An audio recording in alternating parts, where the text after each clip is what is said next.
श्री अग्रदेवाचार्य जी महाराज का परिचय ये है कि वे जानकी जी की प्रधान सखी श्री चंद्रकला जी के अवतार हैं। जैसे हमारे श्री वृंदावन की मधुरोपासना में राधा रानी की प्रधान सखी श्री ललिता जी हैं, ऐसे ही श्री सीताराम जी की मधुरोपासना में प्रधान सखी श्री चंद्रकला जी हैं। और एक बात शायद सुनकर आपको लगेगा कि हम पहली बार सुन रहे हैं।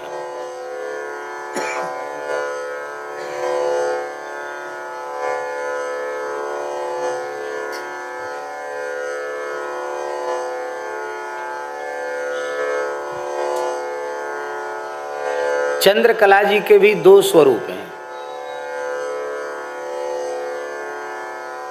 वो श्री राम जी के भाइयों में प्रेम मूर्ति श्री भरतलाल जी, ये बात पहली बार सुना है।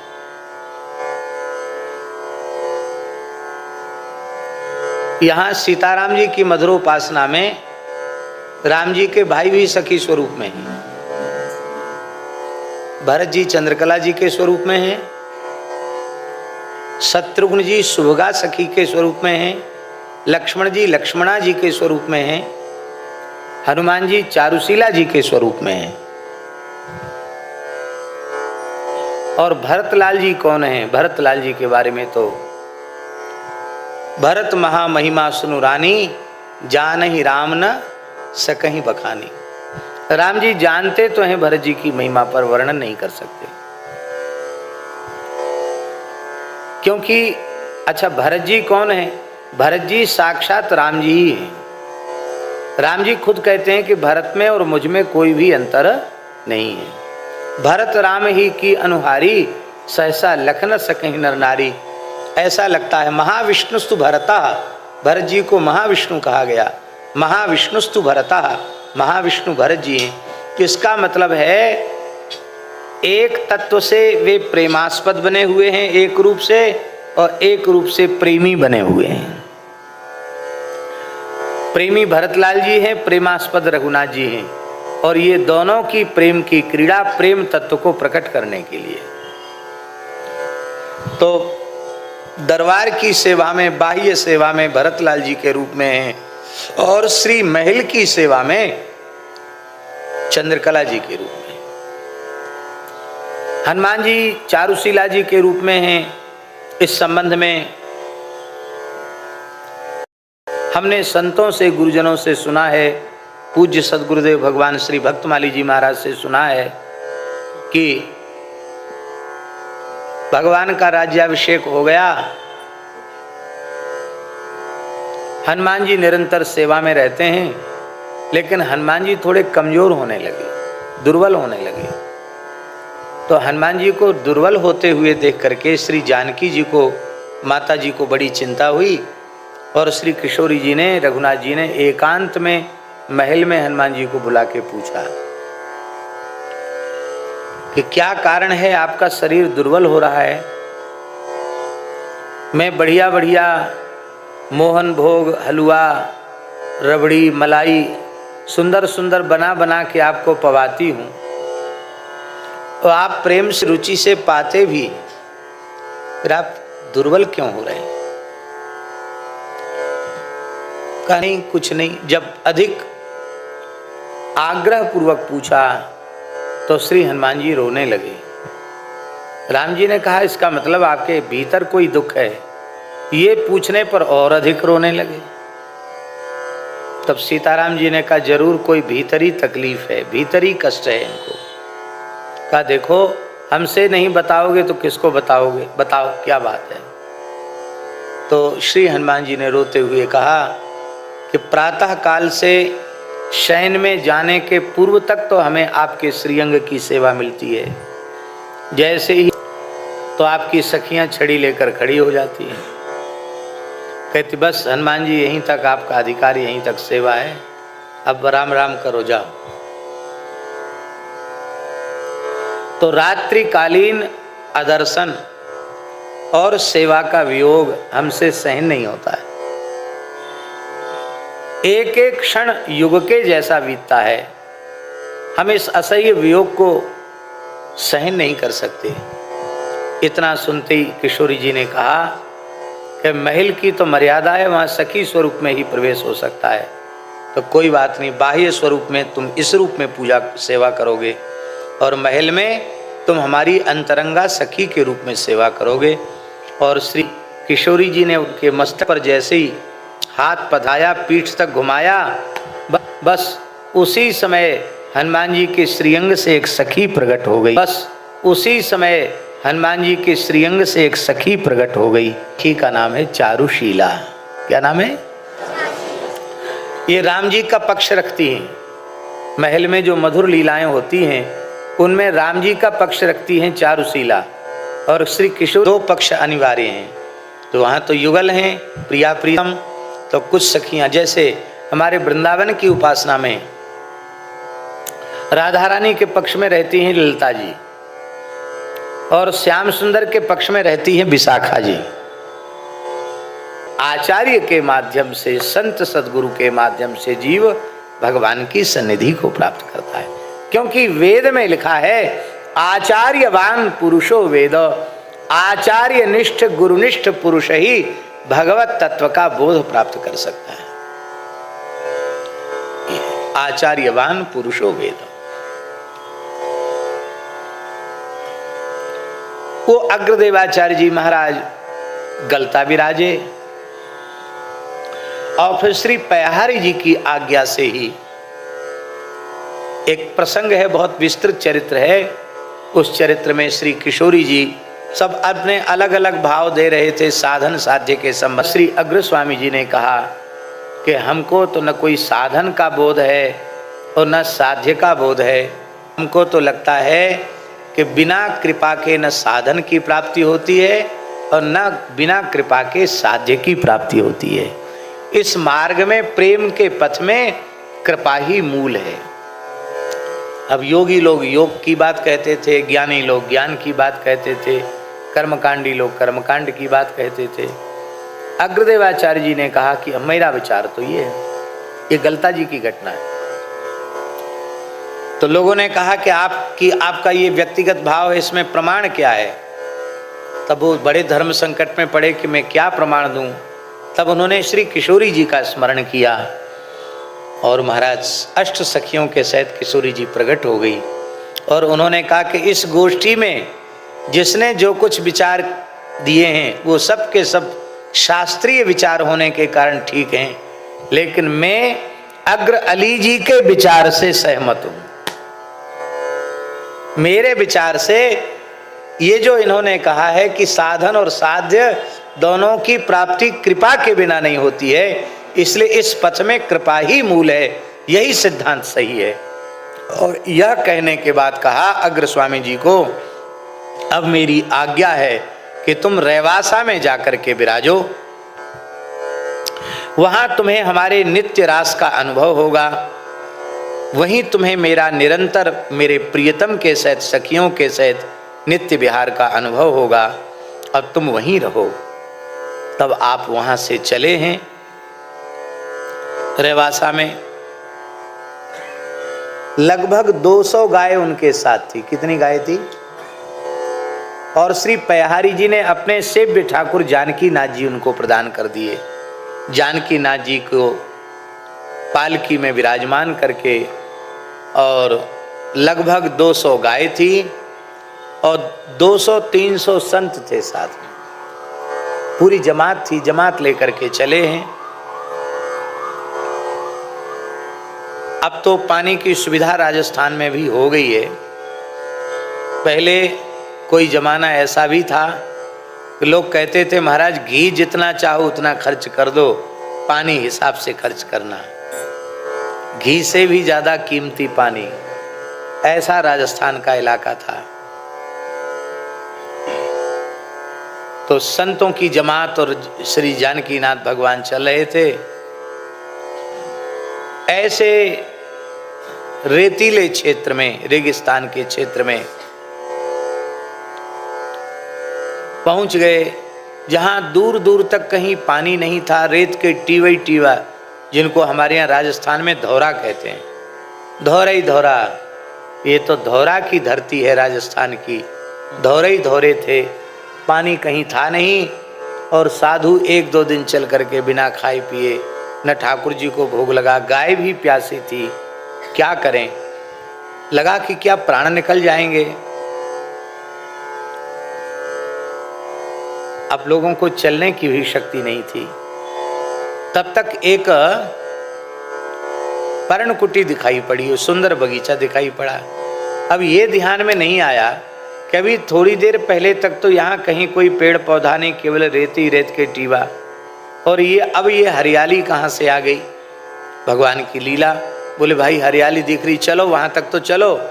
वहाँ गए तो एक वयोवृद्ध माता जी थी तपस्विनी वेश में। उन्होंने कहा आओ संतो पधारो, कोई चिंता मत करो, सरोवर में बढ़िया से स्नान करो, अमृत के समान मीठा जल पियो, और कोई कमी नहीं, सब राशन सामग्री यहाँ रखी हुई है। खूब प्रेम से जानकी नाथ जी की रसोई बनाओ, भोग लगाओ, पाओ, और जब तक यहाँ रहना हो तब तक प्रेम से रहो। गायें भी प्रसन्न, संत भी प्रसन्न, सब बड़े तृप्त हो गए और खूब कथा कीर्तन का सुख मिला। रात्रि को विश्राम किए। बोले हम तो आगे की ओर बढ़ेंगे, यहाँ रहने के लिए नहीं आए हैं, कल हम लोग प्रस्थान करेंगे। सवेरे जैसे ही उठे, बहुत ध्यान से सुने, जैसे ही सवेरे उठे तो सब क्या देखते हैं कि हम तो रेत में पड़े हुए हैं, ना वहाँ तालाब है, ना वहाँ झोपड़ी है, ना वहाँ कोई पेड़ पौधे हैं, ना कोई फल फूल है, कुछ नहीं वहाँ, जैसे पहले थे वैसे ही। तब आश्चर्यजनक घटना की ये क्या हो गया अकस्मात। तब श्री अग्र स्वामी जी ने रुदन करते हुए पुनः श्री किशोरी जी का स्मरण किया। हे स्वामिनी जी, ये तो आपकी ही लीला है, इस तपस्विनी वेश में, वृद्धा के वेश में आप ही पधारी। उनके पुकारते ही जानकी जी फिर से प्रकट हो गई और उन्होंने कहा अब तुम ज़्यादा घूमो मत राजस्थान में, जमात के सहित रेवासा आ जाओ, वहीं तुम्हें मेरा दर्शन होगा। और फिर श्री अग्रदेवाचार्य जी महाराज जब रेवासा आए तो रेवासा में ज्यादातर बस्ती बंजारों की थी। बंजारे होते ना, बंजारे थे, और कांच का व्यवसाय करने वाले कचेरे थे, और नमक का व्यापार करने वाले भी कुछ लोग थे, और वैश्यों में वहां प्रमुखता थी कावराओं की, कावरा वैश्य थे इतने लोग। कुछ ब्राह्मणों के घर भी थे। ऐसे अपने समय में रेवासा व्यापारियों का केंद्र था, उसमें सीकर वीकर नहीं था। हाँ, रेवासा जो है वो जयपुर से बहुत पुराना है, तब जयपुर भी नहीं था। रेवासा का इतिहास बहुत पुराना है, और रेवासा अपने समय में व्यापार का केंद्र रहा। तो श्री अग्रदेवाचार्य जी की प्रसिद्धि तो हो ही गई थी। वे जब वहां रेवासा पधारे तो सब लोग उनका दर्शन करने आए। उनके सेव्य ठाकुर जानकीनाथ जी का दर्शन किया। बोले महाराज यहाँ आए तो आपने बड़ी कृपा की, लेकिन यहाँ पानी की बहुत समस्या है। आपके साथ इतनी गैया हैं, संत हैं, साधु थोड़ा पानी ज़्यादा ही बर्बाद करते हैं, तो टंकी 2 बार 3 बार भी दिन में भरनी पड़ती है। क्यों? इनका पानी का खर्च ज़्यादा होता है। तो यहाँ तो पानी की बड़ी समस्या है, आप कैसे निर्वाह करेंगे संतों के सहित? रेवासा की धरती में नमक है। क्या है?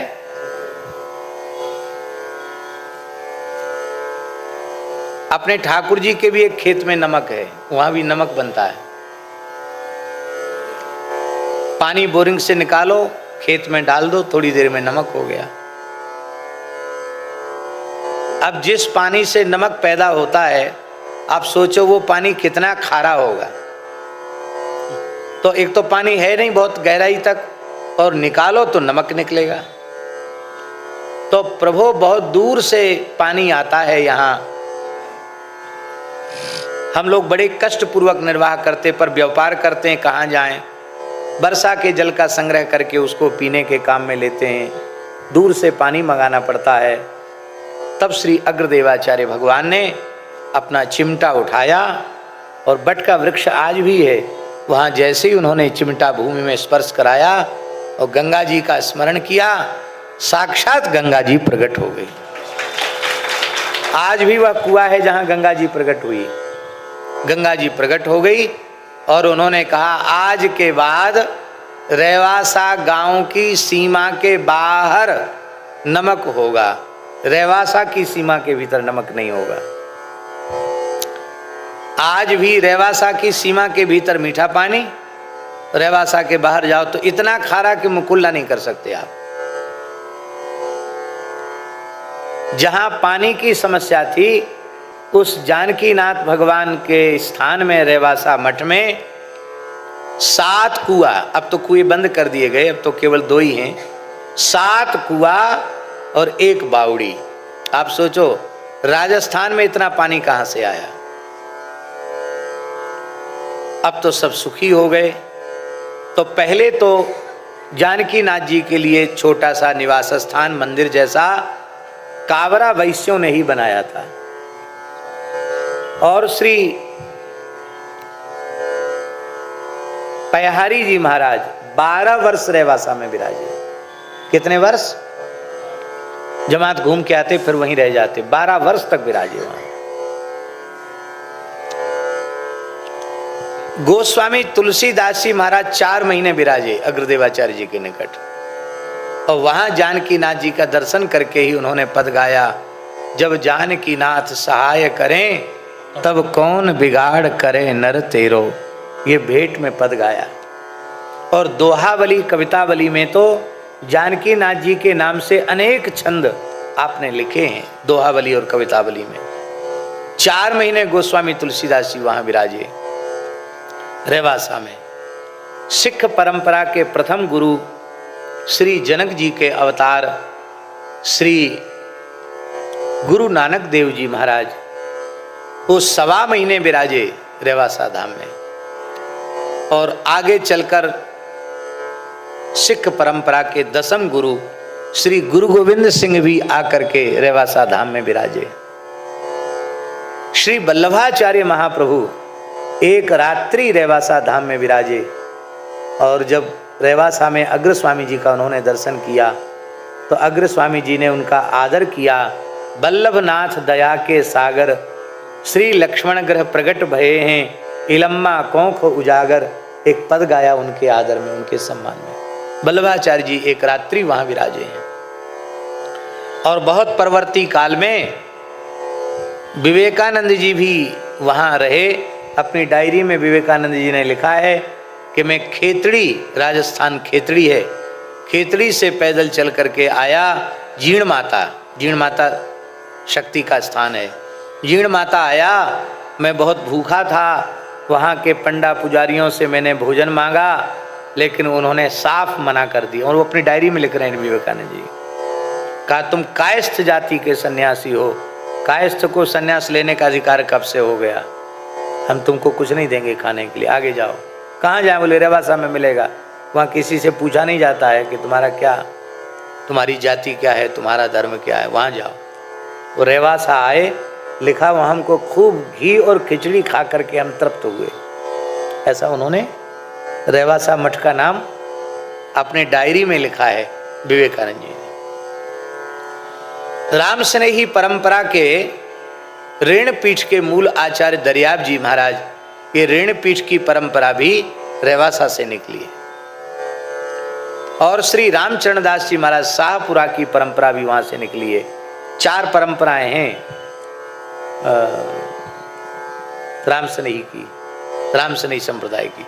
उनमें 2 परंपराएं रेवासा से और 2 परंपराएं गलता जी से। गलता और रेवासा एक ही है, तो 2 परंपराएं रेवासा से और 2 परंपराएं गलता से निकली हैं, ऐसा है। निरंजनी संप्रदाय भी वहां से निकला है और रामानंद संप्रदाय के 14 द्वारे वहां से निकले हैं। इसलिए रामानंद संप्रदाय का सबसे प्रधान पीठ और पूरे भारतवर्ष का प्रधान पीठ गलता, ये रेवासा पीठ ही है। गलता पीठ तो केंद्र है और फिर रेवासा पीठ है।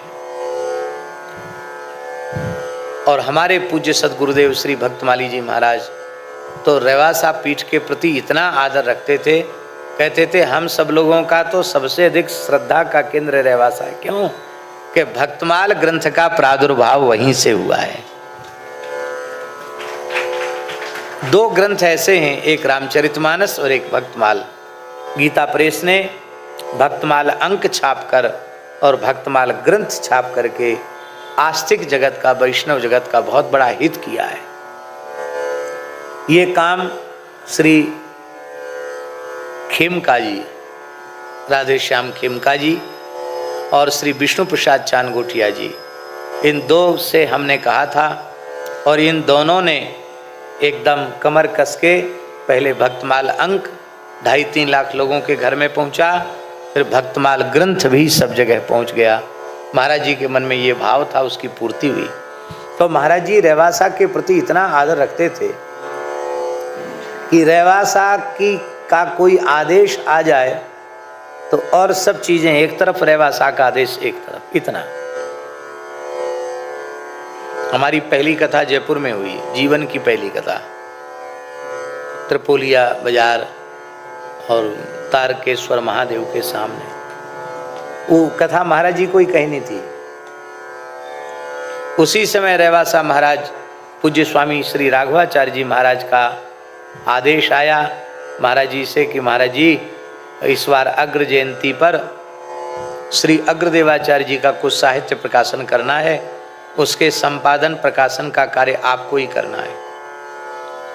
महाराज जी बोले हरिदास जी से कि आचार्य पीठ का आदेश आ गया है, अब हम लाख करोड़ काम भी मेरे लिए कुछ नहीं है, मैं उनकी आज्ञा से बाहर नहीं जा सकता। और महाराज जी उस कार्य में लग गए। बोले महाराज फिर कथा कौन करेगा? कथा का प्रचार प्रसार हो गया। बोले पंडित जी कहेंगे, हमको पंडित जी कहते तो पंडित जी कहेंगे। तो हमको इस तरह से पहली कथा कहने का अवसर। ये बात 1991 की या 92 की होगी, अनुमान है। तो इस प्रकार से वो रेवासा बहुत मुख्य पीठ है। और अग्रदेवाचार्य जी महाराज ने भी देह त्याग नहीं किया, सदेह निकुंज गमन किया। उसके बाद पीठ पर श्री स्वामी विनोद अली जी महाराज विराजमान हुए। नाभाजी तो जीवन भर वहां विराजे ही, पर पीठ पर विनोद अली जी विराजमान हुए। विनोद अली जी, इनका जीवन चरित्र बड़ा विलक्षण हुआ। 180 वर्ष तक ये विराजे। कितने वर्ष तक? सदैव। और इनके समय में सारे संपर्क संबंध टूट गए, क्योंकि ये इतने अंतर्मुख हो गए निकुंज रस की उपासना में कि उनको अपने शरीर का ही होश नहीं रहता था। संसार के व्यवहार में तनिक भी रुचि नहीं थी। नेत्र उठाकर किसी स्त्री पुरुष की ओर देखते ही नहीं थे। आप लोग कहेंगे कि फिर इतने बड़े मठ का व्यवहार कैसे चला होगा?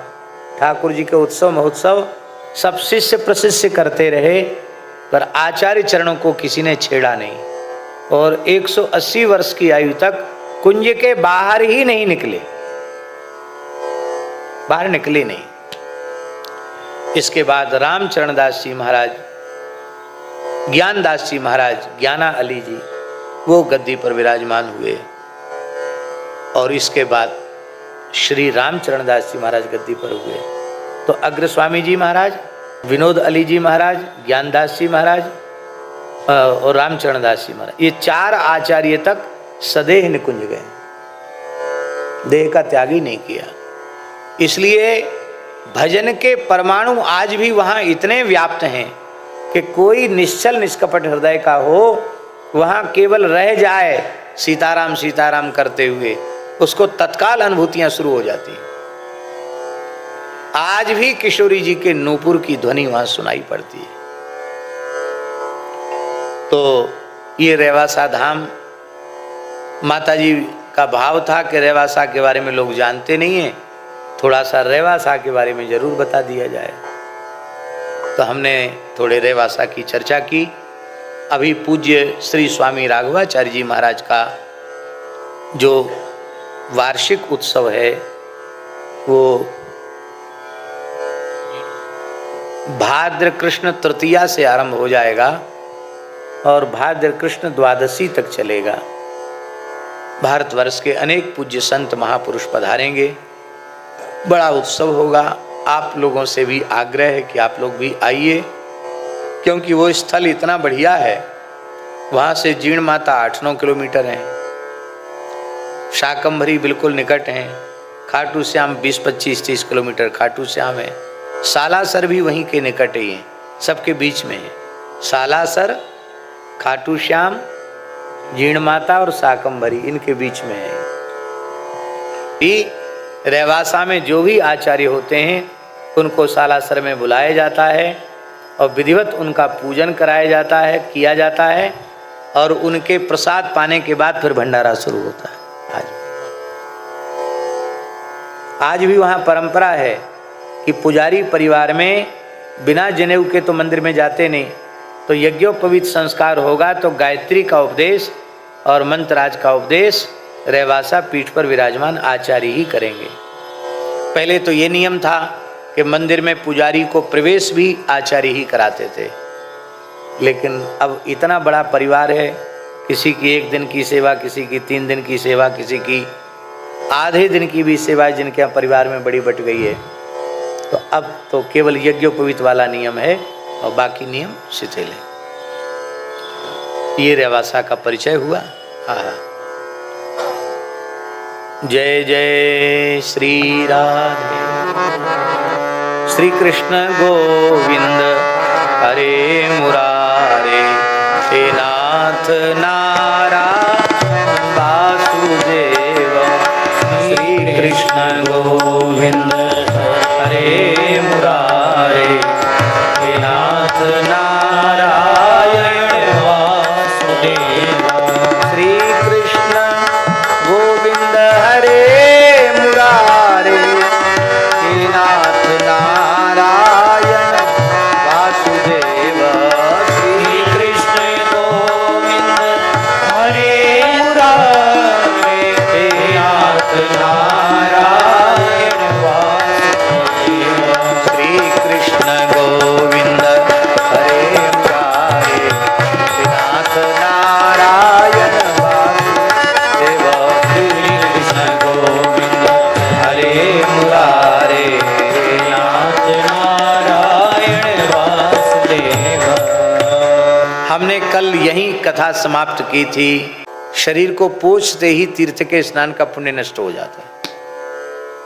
तीर्थ के जल को शरीर पर ही सूखने दे और जो गीला कपड़ा है उसको तीर्थ में निचोड़े नहीं, या निचोड़ना हो तो उतनी दूर निचोड़े कि वो बह करके फिर से गंगा जी में न जाए, अथवा जहां आपका निवास है वहां तक ले जाओ, वहां धो करके सुखाओ। इस विधि से वर्ष में 1 बार गंगा स्नान कर लेगा तो गंगा जी के स्नान का प्रभाव शरीर पर 1 वर्ष तक लगे रहेगा। कितने समय तक? 1 वर्ष के भीतर कहीं भी मृत्यु हो जाए उसकी दुर्गति नहीं होगी, वो नरकों में नहीं जाएगा, वो उत्तम लोकों में जाएगा। वर्ष में 1 बार गंगा स्नान की महिमा है। ये बात हम इसलिए कह रहे हैं कि गोपियां बिना नहाए जमुना नहाने जा रही थी, ऐसा मत सोचना।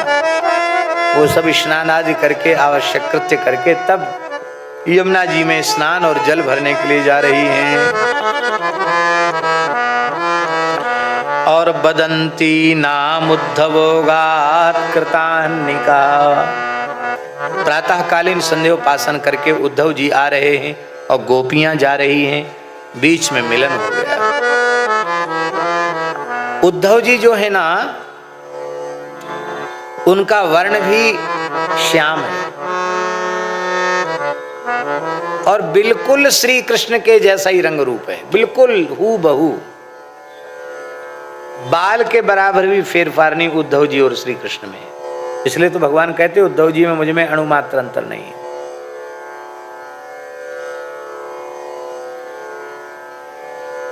जैसे भरत जी को देखकर लोग चक्कर में पड़ जाते हैं कि ये राम जी हैं क्या, भरत राम ही की अनुहारी, सहसा लख न सकहीं नर नारी। ऐसी उद्धव जी और श्री कृष्ण दोनों खड़े हों तो पहचानना मुश्किल होता है इनमें कृष्ण कौन से, इतने एक रूप हैं दोनों। इसलिए उद्धव जी क्या करते हैं जानते हो? उद्धव जी अपनी वेशभूषा थोड़ी अलग बना के रखते हैं, जिसमें पता चले कि ये स्वामी हैं और ये सेवक हैं। एक जैसा श्रृंगार पहन ले तो बिल्कुल लगे हूबहू वैसे ही। अब ठाकुर जी ने उद्धव जी को भेजा ब्रज में, तो कैसे भेजा? अपनी पूरी ड्रेस, अपनी पूरी पोशाक पहना करके भेजा। अपनी जो धोती ठाकुर जी पहनते वही धोती, जो पटका रखते वही पटका, और मोर मुकुट, गुंजा की माला, बांस, सब कुछ मने अपना नक्सिक पूरा श्रृंगार करके भेजा। तो यहां एक बड़ी विचित्र बात है, उद्धव जी भगवान के जैसा स्वरूप तो उनका है ही है, श्रृंगार भी भगवान के जैसा। स्वरूप और श्रृंगार दो चीजें हैं ना, तो स्वरूप भी भगवान के जैसा, श्रृंगार भी भगवान के जैसा। क्यों?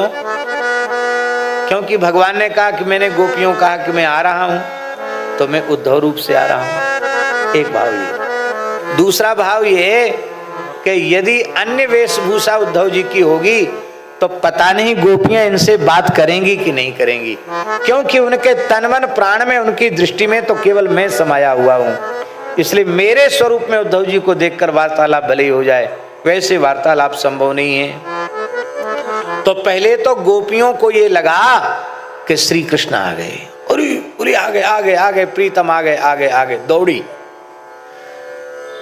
जैसे ऐसा समझो जैसे रोड इतनी दूरी पर होंगे उद्धव जी, इधर गोपियां दौड़ी, पास पहुंची, अरे ये श्री कृष्ण नहीं है, ये तो श्री कृष्ण का कोई सेवक है। रंग रूप वैसा ही, वेशभूषा वैसी ही, फिर पहचान कैसे हो गई? ये श्री कृष्ण नहीं, ये श्री कृष्ण का दास है। ये पहचान कैसे हुई? बोलो कैसे हुई पहचान? आंखों से। किससे हुई? नेत्रों से पहचान हुई। तो क्या उद्धव जी के नेत्र छोटे हैं? नहीं, उद्धव जी के भी कमल दल के समान विशाल नेत्र हैं। फिर नेत्रों से पहचान कैसे हुई? श्री कृष्ण के नेत्र थोड़े चंचल हैं, कभी ऐसे देखते कभी ऐसे देखते, एक तरफ तो देखते ही नहीं है, बड़ी बड़ी आंख ऐसे ऐसे करते रहते। श्री कृष्ण के नेत्रों में चंचलता है, इनके नयन गंभीर हैं, इनके चपल विशेष, उनके चंचल नेत्र हैं श्री कृष्ण के। और संत के नेत्र कैसे होते हैं? संत के नेत्रों में चंचलता नहीं होती। यदि संत है, वस्तुतः वेशभूषा से भी संत है और हृदय से भी संत है, तो उसकी पहचान उसके नेत्र हैं। नेत्रों में पवित्रता का भाव होता है, उसके नेत्रों में गांभीर्य होता है, उसके नेत्रों में चंचलता का नितांत अभाव होता है। इसलिए ताका झांकी महात्मा लोग नहीं करते हैं। ऐसे भी संत हमने देखे हैं माता जी, जो अपने जीवन में ऐसे कभी उन्होंने देखा ही नहीं। हमको अपने वाले काल में एक महान भगवत प्राप्त अनुरागी संत के चरणों में रहने का सौभाग्य मिला, लगभग 1 वर्ष। उन संत का नाम था परम पूज्य प्रातः स्मरणीय स्वामी श्री शरणानंद सरस्वती जी महाराज, बरुआ सागर वाले स्वामी जी।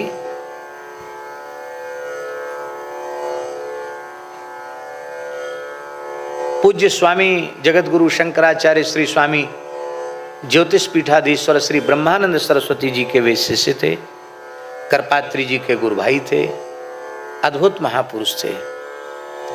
भगवान नाम श्रवण करते ही उनको प्रेम जागृत हो जाता था, नेत्रों से अश्रुधारा बहने लग जाती थी।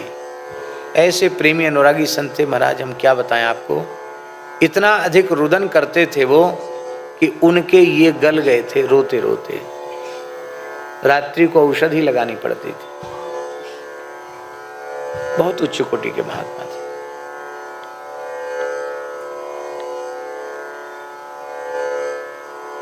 स्वामी श्री शरणानंद सरस्वती जी महाराज।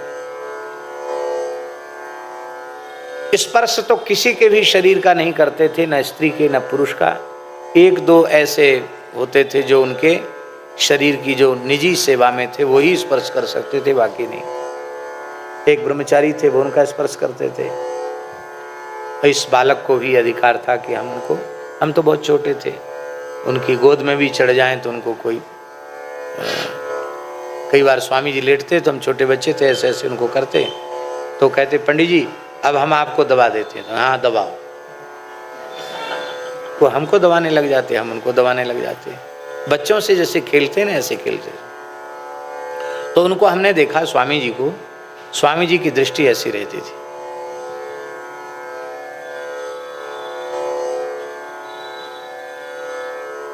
ऐसे कभी नहीं, सामने वाले व्यक्ति को देखते नहीं थे स्त्री है पुरुष है कौन, कुछ बात करते तो ऐसे ही करते थे, बहुत कम बात करते थे। नेत्रों से संत की पहचान होती है। हमारे पूज्य सद्गुरुदेव श्री भक्तमाली जी महाराज,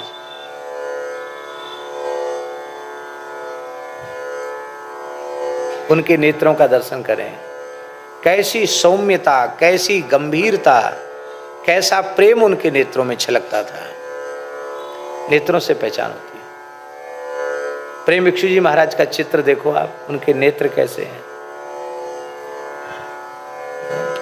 नेत्रों में संतों के प्रेम का समुद्र हिलोने लेता है, उसमें अतिशय पावनता होती है। वे किसी का दोष तो देखते ही नहीं है, सब में भगवत भाव रखते हैं। संतों की दृष्टि ही उनकी पहचान है।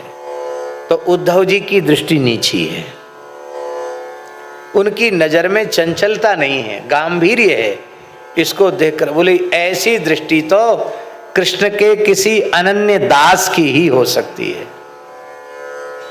ये श्री कृष्ण के सेवक हैं। श्री शुक उवाच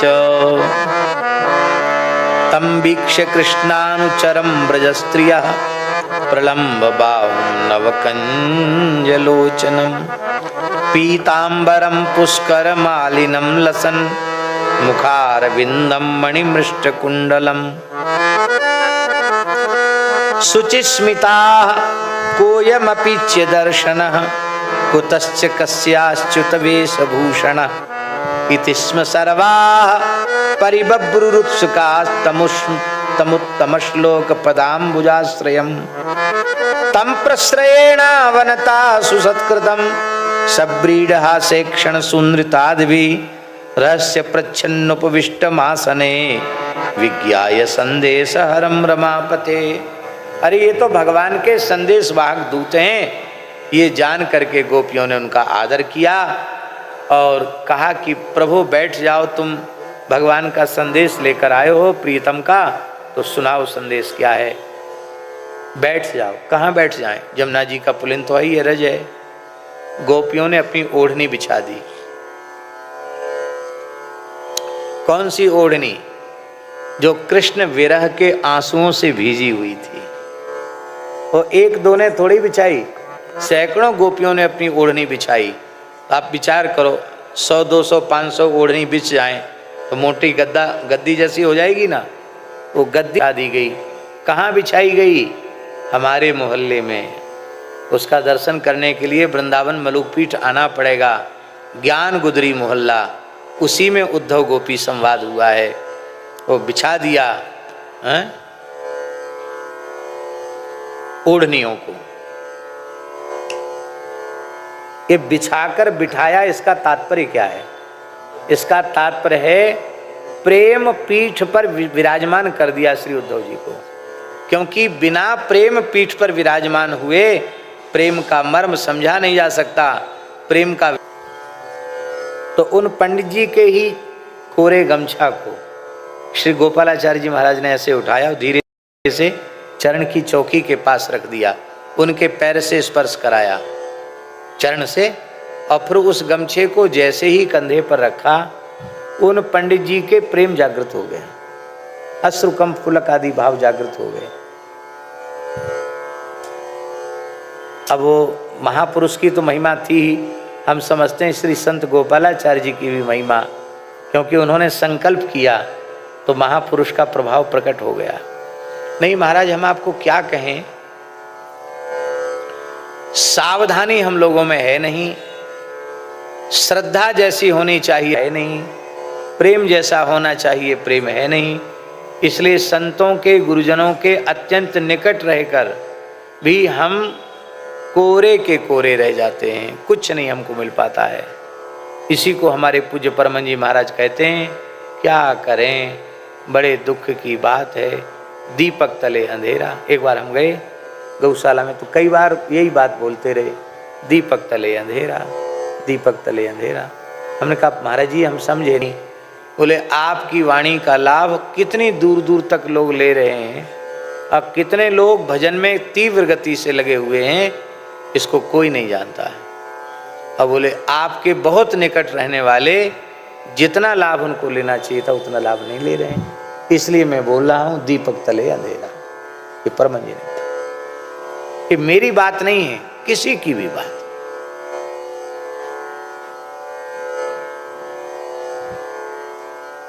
जीवन में बहुत आवश्यक है कि हम सर्वतोभावेन निश्चल निष्कपट भाव से भगवान के मिलना चाहिए, वो अवश्य मिल जाएगा। गोपियों ने कहा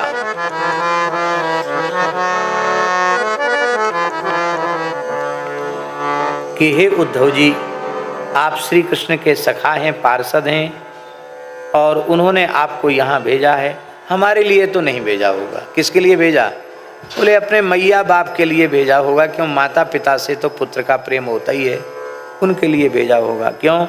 बड़े बड़े महात्मा लोग भी अपने माता पिता के प्रति प्रेम तो नहीं त्याग पाते हैं।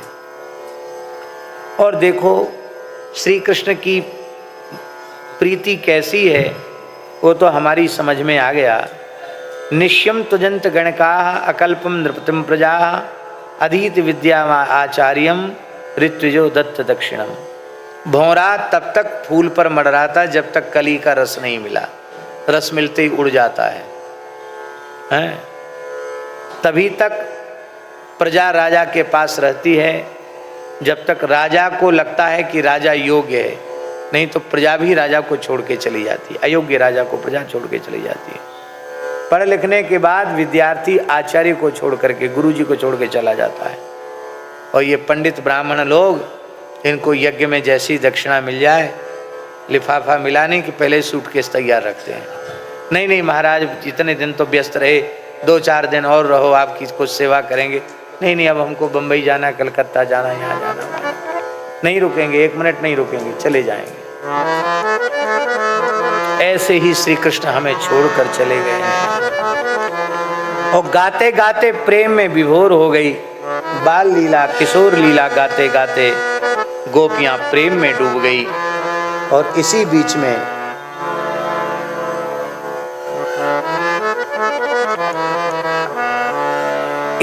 में राधा रानी भी वहां विराजी। इसी बीच में राधा रानी के चरणों में एक भौरा आ गया। वो भौरा और कोई दूसरा नहीं, ये श्री कृष्ण का राधा रानी के चरण कमल मकरंद के आघ्राण के लिए वृंदावन नव निकुंज का भ्रमरावतार है। और वो भौरा राधा रानी के चरणों में मणनाने लग गया। गोप्युवाच मधुपकी तव बंदो मां स्पृशांघ्रिं सपत्न्या कुच विलुलित माला कुंकम श्मश्रुवीर्ण बहतु मधुपतिस्तन मानिनीनां प्रसादम यदु सदसि विडम्ब्यं यस्य दूत स्वमीदृक्।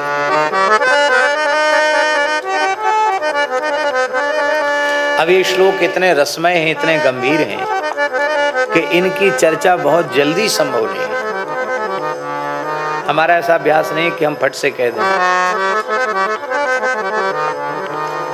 एक श्लोक की संक्षिप्त चर्चा तो कर ही देते। मधुप मधुनि पिबती थी मधुपा, मधु मधुनी मधुनी बहुवचन है, मधुनि पिबती, जो मधुओं का पान करे उसको मधुप कहते हैं। गोपियां कहती हैं जो जैसा होता है वह वैसे ही लोगों से प्रेम करता है। तू भी मधुप है और तेरे स्वामी कृष्ण भी मधुप हैं। तू कली कली का रस लेता है और हम सब भी वृंदावन मालती तुम भोगी भमर भुआल। तो श्री कृष्ण भी भ्रमर हैं। तू भी कली कली का रस लेता है, ये भी प्रेमियों की भक्ति का रस लेते हैं, स्वाद लेते हैं। तू भी छोड़ करके चला जाता है पुष्पों को, तो ये भी हम वृंदावन की खिली हुई जो कलियां हैं, पुष्प हैं, हमको छोड़ के मथुरा चले गए। मधुप भौरा पुष्प का पराग रूप मधु पान करता है इसलिए मधुप है, और ये अधर सुधारस का पान करते हैं इसलिए मधुनि पिबती थी मधुपा। अधर सुधारस, अधर सुधारस कर पीने के कारण ये मधुप हैं, कृष्ण भी मधुप हैं। अब कितव बंधो, तू भी कितव कृष्ण का बंधु है, सेवक है, और श्री कृष्ण कितव हैं। कितव माने धूर्त, धूर्त को कहते हैं कितव। ये प्रेम की भाषा है। श्री कृष्ण को इतना बढ़िया विशेषण दे रही हैं कि वो बड़े धूर्त हैं, मीठी मीठी बातों में फंसा लेते हैं, इसके बाद फिर बस मुंह फेर के चले जाते हैं। ऐसा ही स्वभाव है इनका, अपना काम बना नहीं कि चले गए। कितव बंधो, तू भी ऐसा ही है। पहले तो कलियों की स्तुति करते हुए आता है, अब पराग मिलते ही फिर पीठ दे के चला जाता है। फिर वो बेचारी फूल की कली तेरी ओर देखते ही रह जाती है। मास प्रसांग्रिम, अरे कितब धूर्त शिरोमणि कृष्ण के सेवक भ्रमर, तू मेरे चरणों का स्पर्श मत कर। क्यों? मास प्रसांग्रिम, तू चरणों का स्पर्श मत कर, क्योंकि तेरा मुख अपवित्र है। कैसे है अपवित्र? मथुरा में रहने वाली जो मेरी सपत्नियां हैं, सौत हैं, इस समय वो धन्य हो रही होंगी कृष्ण के द्वारा। तो उन श्री कृष्ण के कंठ में जो बनमाला पड़ी हुई है, उन बनमाली कृष्ण ने उन मथुरा की नागरियों का आलिंगन किया होगा। उस आलिंगन से उनके भीतर जो प्रेमोद्रेक हुआ होगा, उससे उनके उरोजों पर, कुचों पर लगा हुआ जो केसर चंदन कुमकुम का अंगराग है, वो गीला हो गया होगा। और वो गीला अंगराग, केसर कुमकुम चंदन का अंगराग श्याम सुंदर की बनमाला पर लग गया होगा, और उसी बनमाला पर तू बैठा होगा। तो वो जो मथुरा की सौतों की छाती का चंदन है ना, तेरी मूंछ पर लगा है। भौरे का मुंह पीला पीला होता है, ये उत्प्रेक्षा है। लगता है इसलिए तेरा मुंह पीला हो रहा है, तेरा मुंह जूठा है। अरे कम से कम कृष्ण ने तुझे दूत बनाकर भेजा था, तो कहते हमारी पोल पट्टी वहाँ जाकर मत खोल देना, कम से कम जमुना जी में थोड़ा मुंह धो लो, हमारे पीताम्बर, रूमाल नहीं हो तो हमारे पीताम्बर से ही पोंछ लो, तब जाओ। लेकिन ये बिना मुंह धोए चला आया तू। अपने प्रियतम के दोष को तूने गोपियों की सभा में उजागर कर दिया कि वो बहुवल्लभी वल्लभ हैं, ये बहुवल्लभी वल्लभत्व का तूने प्रकाशन कर दिया। तो मेरे प्रियतम के गुणों का प्रकाशन करने वाला तो मुझे प्रिय है, मेरे प्रियतम के दोषों को प्रकाशित करने वाला मुझे प्रिय कैसे हो सकता है? इसलिए जा, तू मेरे पैरों का स्पर्श मत कर। यहां तो तुझे दुत्कार और फटकार मिलेगी। तो फिर दया तो आ रही है तेरी इस अनुनय विनय को देख करके, इसलिए तू चला जा लौट के मथुरा। बहतुत मधुपति स्तन माननी नाम प्रसादम। मधुपति जो श्री कृष्ण हैं, वो मथुरा की सपत्नियों के पूर्वजों के चंदन को अपने वक्ष पर वहन करे ढोवे, अथवा अपनी बनमाला पर ढोवे, अथवा तू अपने मुख में उसका मुख से उसका आस्वादन कर। हमें उसकी आवश्यकता नहीं है। तेरे द्वारा हमारे पास उस प्रसादी को क्यों भेज रहे हैं श्याम सुंदर? यस्य दूतस्त्वमीदृक् यदु सदसि विडम्ब्यम्, यस्य दूतस्त्वमीदृक्। यदुवंशियों की सभा को तू विडंबित करने वाला है। इसका अर्थ क्या है? इसका अर्थ है कि तू यहाँ आ गया, यहाँ तो हम दुष्प्रचार नहीं करेंगे। कहीं ऐसी ही अवस्था में तू यदुवंशियों के बीच में चला गया तो लड़ाई शुरू हो जाएगी। क्यों? यदुवंशी कहेंगे कि ये भौरे के मुख पर ये कैसे लगा है।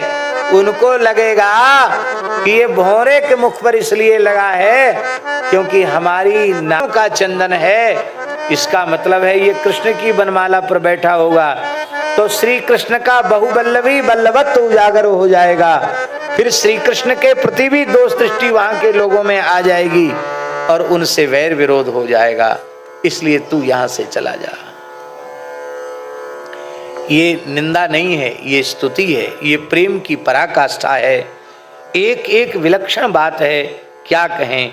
और अंत में वो कह रही हैं कि देखो, इन्होंने रामावतार में बहेलिए के समान बाली का वध कर दिया था। इन्होंने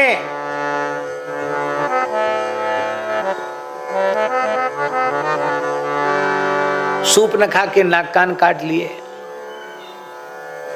इन्होंने वामन अवतार में बलि का सर्वस्व लेकर उसको फिर बांध दिया।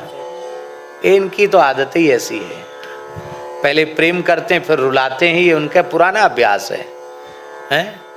तो तत् अलम असित सख्यई, इन काले लोगों की मित्रता से अब हमारी नाक तक भर गई है। तो फिर तुम क्यों कृष्ण कृष्ण कहकर रोती हो? राधा रानी कहती हैं, अब कृष्ण का नाम रूप गुण लीला ही तो हमारा प्राण है। वे चाहे जैसे हों, हमारे प्रियतम हैं, हमारे प्रियतम हैं। हम उनकी हैं और ये हमारे हैं। आहा। और एक बात तो इतनी विचित्र बात कही राधा रानी ने।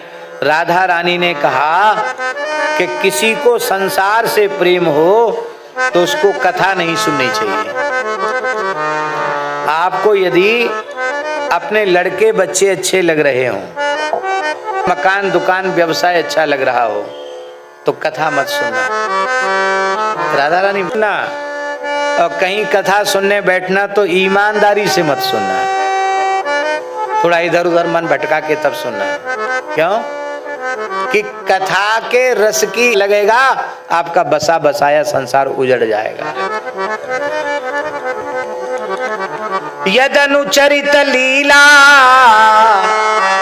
कर्ण पीयूष विप्रुट सकृदन विधूत द्वंद्व धर्मा विनष्टा सपदि ग्रह कुटुंबम दीन मुत्सृज्य दीना बहवैः विहंगा भिक्षुचर्याम चरंती। आपकी कथा सुन सुनकर न जाने कितने लोगों का संसार उजड़ गया है। वृंदावन में तो ऐसे लोगों की भरमार है। कोई लीला देख के सब छोड़ के चला आया, कोई कथा सुन के सब कुछ छोड़ के चला आया। एक महात्मा थे श्री राधा चरणदास जी, बहुत अच्छे संत थे। आप थे नजफगढ़ में जब कथा हुई, आप नहीं थे साथ में। तो हमको ये पता नहीं था कि ये महात्मा इतने। वो महात्मा पूज्य पंडित श्री गया प्रसाद जी महाराज के शिष्य थे, पंडित जी महाराज के, उन्हीं के साधक थे। तो एक बार वो मलुक पीठ आए, तब मलुक पीठ बना नहीं था, पुराना था। तो उन्होंने कहा कि लौकिक बात संतों के सामने करनी नहीं चाहिए, पर ये मेरा भाई लगता है शरीर संबंध से, आप इसके यहाँ नजफगढ़ में कथा कह दीजिए, जिससे इनके घर के लोगों को सत्संग मिले और ये लोग भी थोड़े भजन पाठ में लगे। हमने कहा ठीक है। इतने बड़े संत आए, उन्होंने कहा तो बात माननी ही थी। समय निश्चित हो गया, गए। वहां जाकर पता लगा दिल्ली जैसे शहर में बाबा की 7 फैक्ट्रियां थी बड़ी बड़ी। कितनी बड़ी बड़ी बिल्डिंगें थी, बड़े बड़े कारोबार थे बाबा के। और बस ब्रिज में अनुराग हुआ, पंडित जी का दर्शन किया और ऐसा छूटा। महाराज ऐसे रहते थे बाबा कि आप पहचान नहीं सकते, उस जमाने के अरबपति आदमी थे, अरबपति आदमी थे।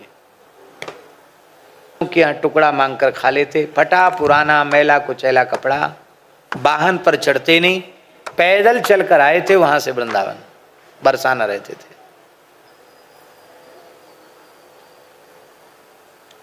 एक ब्राह्मण को बहुत कुछ संपत्ति दे करके चले आए और बाकी परिवार के लोग, वहां से एक तिनका नहीं लिया उन्होंने, सब कुछ त्याग कर दिल्ली से पैदल चलकर ब्रिज में आ गए और अंतिम श्वास तक ब्रिज में रहे, ब्रिज के बाहर गए ही नहीं।